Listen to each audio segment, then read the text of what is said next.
நேயர்கள் அனைவருக்கும் வணக்கம். இது பிளஸ் அண்ட் மைனஸ் துலாக்குள்.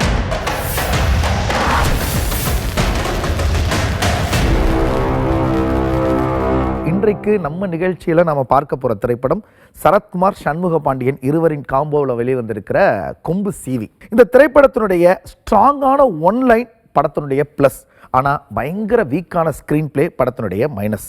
படத்தில் சண்முக பாண்டியன் சரத்குமாரனுடைய காம்போ பயங்கரமான ப்ளஸ், ஆனால் அது மட்டுமே போதும் படத்தை ஓட்டிடலான்னு நினச்சி கதையில் கோட்டை விட்டது படத்தினுடைய மைனஸ். படத்தில் அம்மா சென்டிமெண்ட், மாமா சென்டிமெண்ட்டு, ஊர் மக்களுடைய கஷ்டம் அப்படின்னு எமோஷனல் ப்ளே பண்ணுறதுக்கு நிறைய ஸ்கோப் இருந்தது படத்தினுடைய ப்ளஸ். ஆனால் அதை எதையுமே யூஸ் பண்ணிக்காமல் எல்லா விஷயத்தையும் காமெடியாக சொல்லணும்னு முயற்சி பண்ணி காமெடியே சரியாக சொல்லாமல் போனது படத்தினுடைய மைனஸ். படம் மதுரைக்கு பக்கத்தில் இருக்கிற உசிலம்பட்டியில் தொடங்கி ஆந்திராவின் ராஜமுந்திரி வரைக்கும் பயணப்பட்டது படத்தினுடைய ப்ளஸ். ஆனால் கதை தொடங்கின இடத்திலேயே நின்று எங்கேயுமே நகராமல் போனது படத்தினுடைய மிகப்பெரிய மைனஸ். இப்படி இந்த படத்தில் இருக்கிற ப்ளஸ் என்ன மைனஸ் என்ன அப்படிங்கிறத நம்ம டீட்டெயிலாக கம்ப்ளீட்டாக அனலைஸ் பண்ண போகிறோம். அந்த படம் எப்படி நமக்கு என்ன மாதிரியான இம்பாக்டை கிரியேட் பண்ணுச்சு அப்படிங்கிறதையும் டீட்டெயிலாக பேச போகிறோம். வாங்க நிகழ்ச்சிக்கு போகலாம்.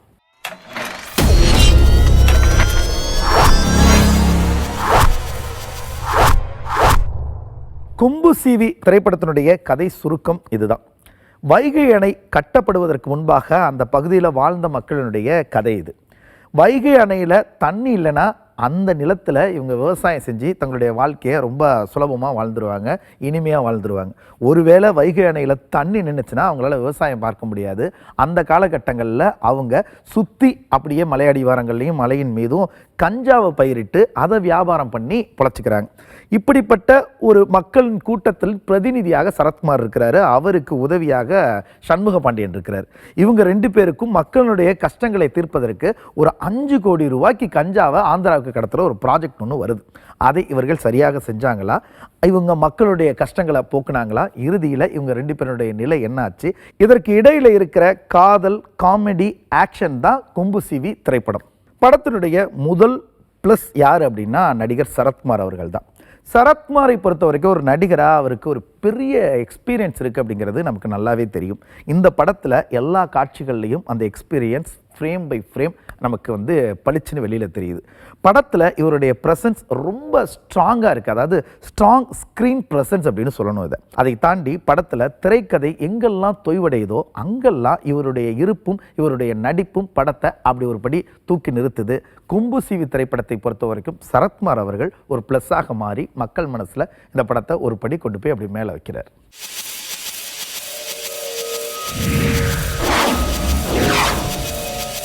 கொம்பு சீவி திரைப்படத்தினுடைய அடுத்த ப்ளஸ் யார் அப்படின்னா அது படத்தினுடைய நாயகன் சண்முக பாண்டியன் அவர்கள் தான். இந்த படத்தை பொறுத்த வரைக்கும் அவர் ரொம்ப அண்டர் பிளே பண்ணியிருக்கிறார். ஒரு கிராமத்தினுடைய இளைஞனாகவே வாழ்ந்திருக்கிறார் அப்படின்னு தான் சொல்லணும். அந்த கிராமம் சார்ந்த ஸ்லாங்காக இருக்கட்டும், அந்த கிராமத்து இளைஞனுடைய பாடி லாங்குவேஜாக இருக்கட்டும், எல்லாத்தையும் ரொம்ப சரிவர நேர்த்தியாக அவர் ஸ்க்ரீனில் ப்ரெசென்ட் பண்ணியிருக்கிறார். அதை தாண்டி தனக்குன்னு ஒரு பஞ்ச் டயலாக் வேணும், தனக்கான ஒரு மாஸ் மொமெண்ட் வேணும், தனக்கான ஒரு பயங்கரமான பில்டப் சீன்ஸ் எல்லாம் வேணும் அப்படின்னு எந்த கோரிக்கையும் இல்லாமல் கதை என்ன கேட்டதோ அந்த கிராமத்து இளைஞனாக அந்த கதைக்கு என்னெல்லாம் செய்யணுமோ அதை சரியாக செஞ்சு தான் ஒரு நல்ல நடிகன் அப்படிங்கிறத மக்களுக்கு ப்ரூவ் பண்ணுறதுக்கு முயற்சி பண்ணியிருக்கிறாரு சண்முக பாண்டியன். அந்த வகையில் சண்முக பாண்டியன் அவர்கள் இந்த கொம்பு சீவி திரைப்படத்தினுடைய இன்னொரு ப்ளஸ்ஸாக மாறி நிற்கிறார்.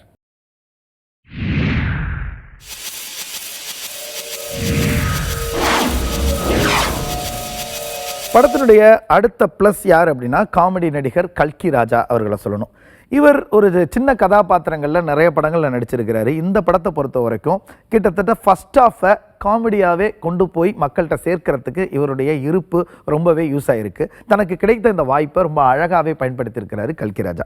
இவர் இந்த நடிப்புக்காக இந்த நம்மளை சிரிக்க வைக்கிறதுக்காக எடுக்கிற மெனக்கெடலையும் பார்க்கும் பொழுது நிச்சயமாக இவரால் ஒரு முழு நீள படத்தையும் தனி ஒரு காமெடியனா ஹோல்டு பண்ணிட முடியும். அதுக்கான பொட்டன்ஷியல் இவருக்கு இருக்குது அப்படிங்கிறது இந்த படத்தை பார்க்கும்போது நமக்கு தெரியுது. இது ஒரு நகைச்சுவை திரைப்படம். காரணம், டைரக்டர் பொன்ராம் அவர்கள் வழக்கமாக நகைச்சுவை திரைப்படங்கள் தான் எடுப்பார். அந்த வகையில் இதுவும் ஒரு நகைச்சுவை திரைப்படமாக தான் இருக்கும் நம்பிக்கையில தான் மக்கள் திரையரங்கத்துக்கு வந்திருப்பாங்க. அவர்களை கொஞ்சமும் ஏமாற்றாம நகைச்சுவையில் ஓரளவு மேனேஜ் பண்ணியிருக்கிறது யார் அப்படின்னா இந்த கல்கி ராஜா அவர்கள் தான். அவர் நிச்சயமாக இந்த கொம்பு சீவி திரைப்படத்திற்கு ஒரு முக்கியமான ப்ளஸ்.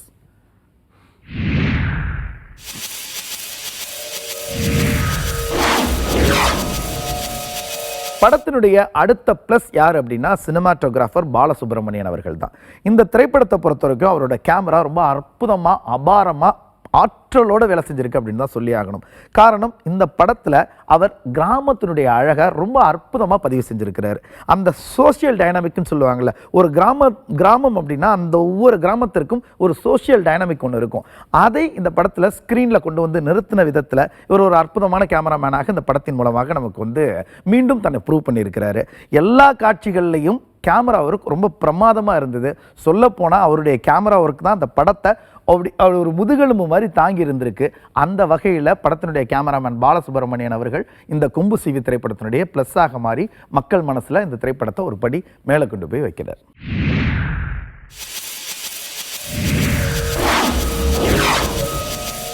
படத்தினுடைய அடுத்த ப்ளஸ் யார் அப்படின்னா படத்தினுடைய இயக்குனர் திரு பொன்ராம் அவர்கள் தான். பொன்ராம் அவர்களை பொறுத்த வரைக்கும் அவர் இதுவரைக்கும் செஞ்ச படங்கள் எல்லாமே கிராமம் சார்ந்த படங்கள் தான். கிராமத்தினுடைய வாழ்க்கையும் அந்த விழுமியங்களையும் ரொம்ப வேர்ல இருந்தே புரிந்த ஒரு இயக்குனர்னா அது நம்ம பொன்ராமையும் அந்த லிஸ்ட்டில் வைக்கலாம். ஆனால் கிராமத்தினுடைய வாழ்க்கையை பதிவு செய்கிறோம், அது ரொம்ப எமோஷனல் மெலோட்ராமாவாக தான் பண்ணணுன்ற அவசியம்லாம் இல்லை. அந்த மக்களுக்குள்ளே இருக்கிற மகிழ்ச்சியையும் இந்த நகைச்சுவை உணர்வையும் கூட சேர்த்து பதிவு பண்ணலாம் அப்படிங்கிற இவருடைய முயற்சி தொடர்ந்து எடுத்துகிட்டு இருக்கிறார் இல்லையா, அது நிச்சயமாக பாராட்டுதலுக்குரியது. அந்த முயற்சியில் இந்த படத்திலே ஒரு வெற்றி அடைஞ்சிருக்கிறாரு. அழகான கிராமத்தை, அழகான மனிதர்களை, அழகான கதையை, அழகான வாழ்க்கையை இந்த படத்தில் அவர் பதிவு செஞ்சிருக்கிறாரு. அந்த வகையில் இயக்குனராக பொன்ராம் அவர்கள் கொம்பு சீவி திரைப்படத்தினுடைய ப்ளஸ்ஸாக மாறி மக்கள் மனத்தில் இந்த படத்தை ஒரு படி கொண்டு போய் மேலே வைக்கிறார்.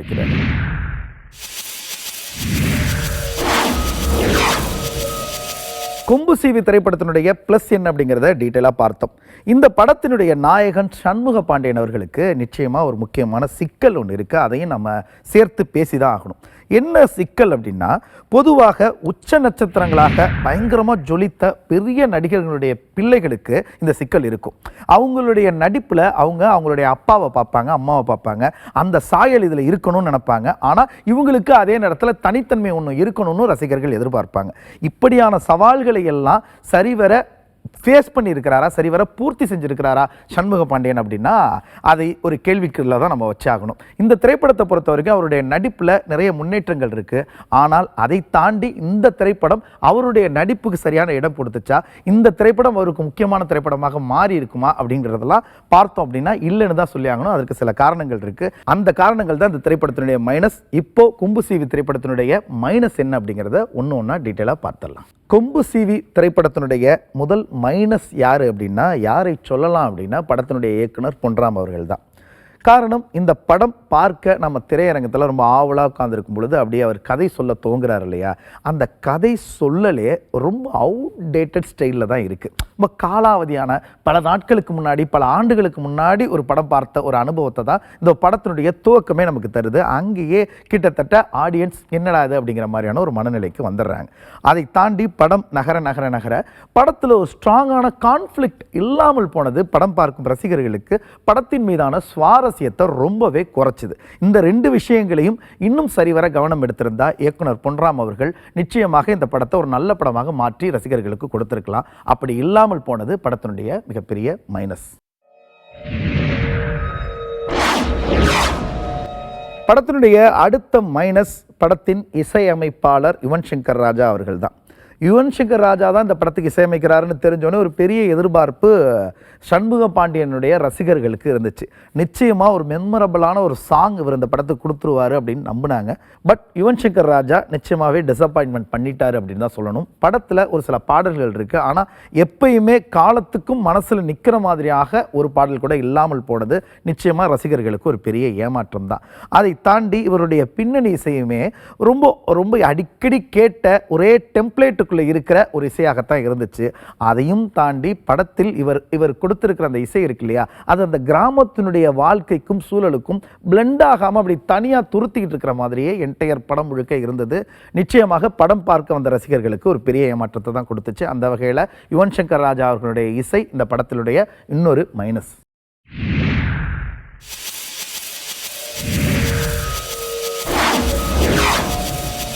படத்தினுடைய மூன்றாவது மைனஸ் யார் அப்படின்னா படத்தின் கதாநாயகன் சண்முக பாண்டியன் அவர்கள் தான். எதற்காக அவரை நம்ம மைனஸ்ன்னு சொல்கிறோம் அப்படின்னா, பல காட்சிகளில் நடிப்பதற்கு வாய்ப்பு இருக்கிற மாதிரியான சூழலில் கூட அவர் நடிக்கலையா என்னன்னு தெரியல. முக்கியமான காட்சிகளில் சஜஷன்லேயே கேமரா இருக்குது. இப்படி பல காட்சிகள் அவர் டயலாக் பேசும்பொழுது அவருடைய முகத்தையும் அவருடைய முக பாவனைகளையும் மக்களுக்கு காட்டாமல் பின்னாடியே வச்சதுக்கு காரணம் அவருக்கு நடிப்பு வரலையா இல்லை வேற என்ன அப்படிங்கிறது நமக்கு தெரியல. இன்னும் பெட்டரான நடிப்பை அவர் இந்த திரைப்படத்திற்கு கொடுத்திருந்திருக்கலாம். அப்படி பெட்டரான நடிப்பை கொடுப்பதற்கான நிறைய காட்சிகளையும் இந்த திரைப்படம் கொண்டிருந்தால் இன்னும் பெட்டராக இருந்திருக்கும். பொதுவாக இந்த படத்தில் சண்முக பாண்டியன் ஓரளவு நல்லா நடிச்சிருக்கிறாரு. ஆனால் இன்னும் ஆகச்சிறந்த நடிப்பை அவர் வெளிப்படுத்தியிருந்தார்னா இந்த படம் இன்னும் கூடுதலாக மக்கள் மத்தியில் ஒரு ரசனையான படமாக ஏற்கப்பட்டிருக்கும். அது இல்லாமல் போனது இந்த படத்தினுடைய இன்னொரு மைனஸ்.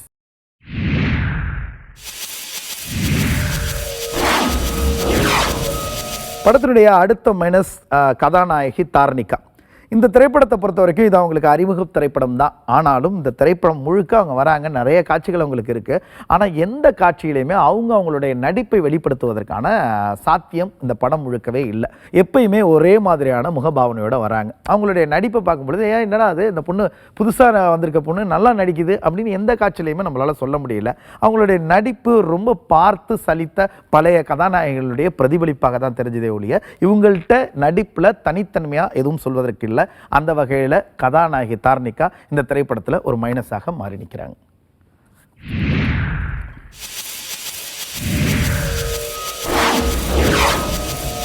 படத்தினுடைய அடுத்த மைனஸ் என்ன அப்படின்னா, இந்த படத்தினுடைய கோர் ஸ்டோரியே ரொம்ப வீக்கான ஒரு ஸ்டோரி.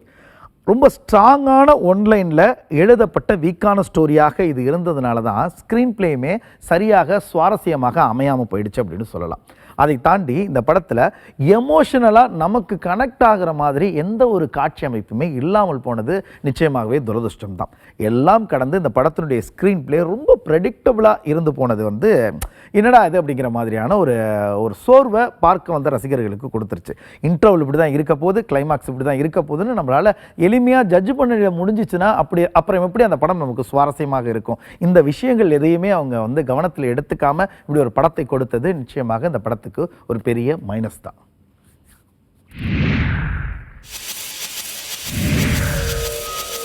சிவி திரைப்படத்தினுடைய பிளஸ் என்ன மைனஸ் என்ன அப்படிங்கிறத டீட்டெயிலா பார்த்தோம். இந்த திரைப்படத்தை பொறுத்த வரைக்கும் இதில் ரொம்ப முக்கியமான ஒரு விஷயத்தை பற்றி பேசணும்னு ஒரு முயற்சி எடுத்திருக்கிறாங்க. அது என்ன அப்படின்னா, வைகை அணை கட்டுவதற்கு முன்பாக அந்த இடத்துல வாழ்ந்த ஒரு 12 கிராமத்து மக்களுடைய வாழ்க்கை அந்த அணை கட்டப்பட்ட பிறகு எப்படி மாறிச்சு, அதை தெளிவாக ஒரு சினிமாவில் ரொம்ப ஸ்ட்ராங்காக சொல்லணும் அப்படின்னு இவங்க எடுத்துக்கிட்ட அந்த முயற்சி நிச்சயமாகவே இந்த திரைப்படத்தினுடைய ப்ளஸ்.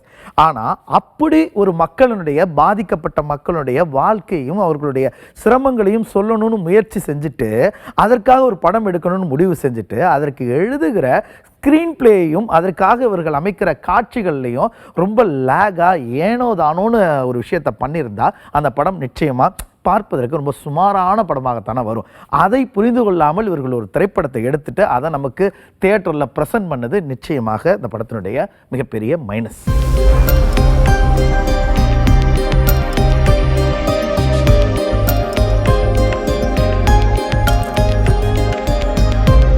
படத்தில் இவங்க அம்மாவுக்கும் சண்முக பாண்டியனுக்கும் இடையே ஒரு கெமிஸ்ட்ரி ஒரு சென்டிமெண்ட் ஒன்று பிளான் பண்ணியிருக்காங்க. அது எங்கேயுமே ஒர்க் அவுட்டே ஆகலை. அம்மா இறந்ததற்கு பிறகு ஆவியாக ஏதோ ஒரு பொண்ணுக்கிட்ட சண்முக பாண்டியனுக்கு தலை சீவுறதெல்லாம் நிச்சயமாகவே ஒரு போரிங் எபிசோடாக தான் இருந்துச்சு. அதை சண்முக பாண்டியனே கலாய்க்கிறார். அந்த காட்சிகளை அது சென்டிமெண்ட்டெல்லாம் இல்லை அப்படிங்கிறத கலாய்க்கிறாரு. அதை தாண்டி அந்த சென்டிமெண்ட்டுக்கு ஒரு க்ளோசிங்குமே இல்லாமல் போனது இந்த படத்தினுடைய மிகப்பெரிய மைனஸ். ஆனால் அதே நேரத்தில் அம்மாவுக்கும் சண்முக பாண்டியனுக்கும் இடையே அந்த சென்டிமெண்ட் காட்சிகள் அந்த கெமிஸ்ட்ரி ஒர்க் அவுட் ஆகலைனாலும் மாமாவாக நடித்திருக்கிற சரத்குமாருக்கும் சண்முக பாண்டியனுக்குமான அந்த காம்போ சிறப்பாக ஒர்க் அவுட் ஆகிருக்கு அப்படின்னு தான் சொல்லணும். 2 பேர் வருகிற எல்லா காட்சிகள்லையுமே மக்கள் தியேட்டரில் ரசிக்கிறாங்க. அவர்கள் இருவருக்கும் இடையேயான அந்த காம்போ அந்த கெமிஸ்ட்ரி இருக்கு இல்லையா, அது நிச்சயமாக அந்த திரைப்படத்தினுடைய மிகப்பெரிய ப்ளஸ்.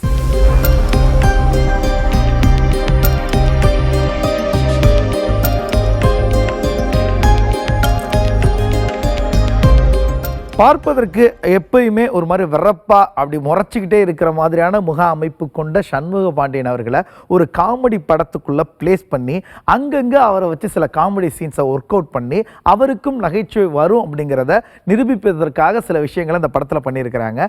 அது சில இடங்களில் ஒர்க் அவுட் ஆகிருக்கு. அந்த நகைச்சுவை காட்சிகள்லாம் அந்த படத்தினுடைய மிகப்பெரிய ப்ளஸ்.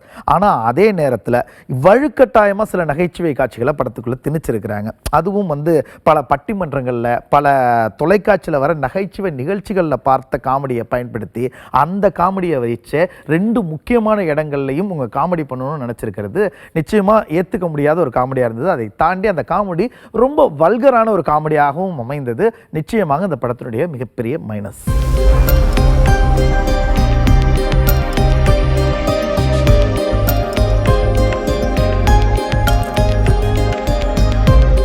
இந்த படத்தினுடைய பல காட்சிகள் ஒரு சினிமா பார்க்கிற உணர்வையே நமக்கு கொடுக்கல.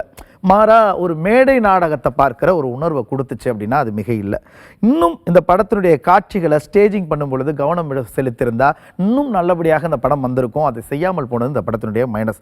ஆனாலும் ஒரு ஃபேமிலி என்டர்டெய்னர் கொடுக்கணும் அப்படிங்கிற முயற்சியோட சண்முக பாண்டியன் மாதிரியான ஒரு நாயகனை ஒரு நகைச்சுவை கதாபாத்திரங்களை நடிக்க வைக்க முடியும் அப்படிங்கிற நம்பிக்கையை மக்களுக்கு கொடுக்கணும் அப்படிங்கிற முயற்சியை நம்ம நிச்சயமாக பாராட்டலாம். அந்த வகையில் கும்புசேவி திரைப்படம் மக்களுக்கு ஓரளவுக்கு பிடித்த ஒரு திரைப்படமாக இருக்கும். அதனுடைய கதையமைப்பும் அதனுடைய காட்சிகளும் CB சென்டர்களில் நிச்சயமாக ஒர்க் அவுட் ஆகும். அது இந்த படத்தினுடைய மிகப்பெரிய ப்ளஸ்.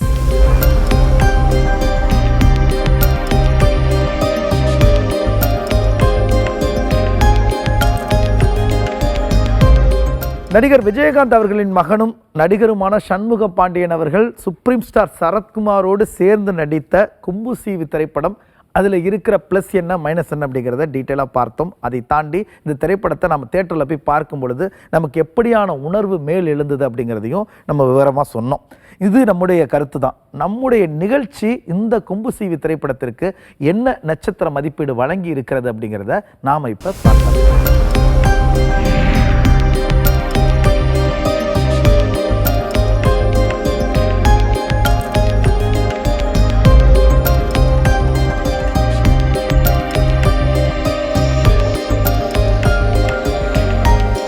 கும்புசீவி திரைப்படத்திற்கு நம்முடைய நிகழ்ச்சி வழங்கி இருக்கிற நட்சத்திர மதிப்பீடு 3. நேர்களே, மீண்டும் வேறொரு திரைப்படத்தோடும் அந்த திரைப்படம் சார்ந்த செய்திகளோடும் அந்த திரைப்படத்தில் இருக்கிற ப்ளஸ் என்ன மைனஸ் என்ன அப்படிங்கிற டீட்டெயில்ஸோடு உங்களை சந்திக்கிறோம். அதுவரையில் உங்களிடமிருந்து விடைபெறுகிறோம். நன்றி, வணக்கம். இது ப்ளஸ் அண்ட் மைனஸ் துலாக்கோல்.